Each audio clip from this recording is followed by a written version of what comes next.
সূরা কাহাফ কোরআনের মধ্যে 18 নম্বর সূরা। সেখানে সেই গুহাবাসী যুবকদের ঘটনা নিশ্চয়ই জানি, যারা ওই সময়ের যে অনিয়ম সেটার সাথে নিজেদেরকে মানিয়ে নিতে পারছিল না, এই কারণে গুহায় গিয়ে আল্লাহর কাছে সাহায্য চাই। আল্লাহ তাদের নিদ্রার ব্যবস্থা করলেন।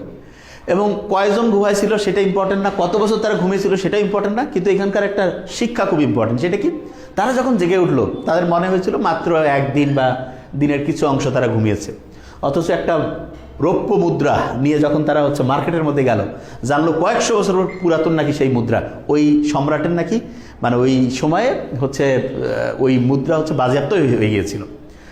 তার মানে ওই যে ঘুমটা, সেই ঘুমের মধ্যে একটা নিদর্শন, এবং গুহাবাসীদের সেই নিদর্শন থেকে আমরা বুঝতে পারি যে আমাদের মৃত্যুর পরে আমরা জেগে ওঠার পরে কেউ আসলে টেরই পাবে না যে কত সময় তার চলে গিয়েছে। এবং এখানে আরেকটা জিনিস রয়েছে, সেই সূরা কাহাফের মধ্যে আছে যে আল্লাহ তাদেরকে যে গুহায় রেখেছেন সেটা যে বলা যায় যে ডান দিক দিয়ে সূর্য উঠে এবং বাম দিক দিয়ে সূর্য ডুবে যায়, এবং এমন একটা পজিশনে তাদের রেখেছেন যাতে সবসময় একটা আরামদায়ক এনভায়রনমেন্ট থাকে।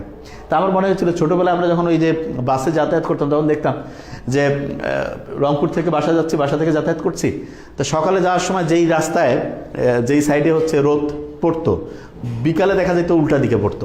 তা একদম সায়েন্টিফিক ওয়েতে এখানে এক্সপ্লেন করা আছে। এবং তার চেয়ে ইন্টারেস্টিং জিনিস সেটা যে মানুষ এক জায়গায় যদি শুয়ে থাকে তখন তার শরীরের মধ্যে বেড সোর, তার মানে একই জায়গায় একই রকম করে শুয়ে থাকলে ঘা হয়ে যেতে পারে। কি অসাধারণ একটা জিনিস আল্লাহ দিয়েছেন যে তাদের প্রতিদিন নির্দিষ্ট সময়ের অন্তরে যে পাশ বদলানোর ব্যবস্থা রয়েছে। তা মানুষ হয়তো এখন চিন্তাই করা যায় না যে পাশ বদলানোর কি দরকার, কিন্তু এখন আমরা জানি পাশ না বদলালে দেখা যেত তার শরীরের মধ্যে ঘা হওয়ার সুযোগ ছিল। আল্লাহ চাইলে যে কোনো কিছু করতে পারে, কিন্তু আল্লাহ সায়েন্টিফিক নিদর্শনগুলো দেন, আমরা খুঁজে পেলে তখন আমাদের আরো ভালো লাগে যে এইভাবে হতে পারে। তাহলে দ্বিতীয় যে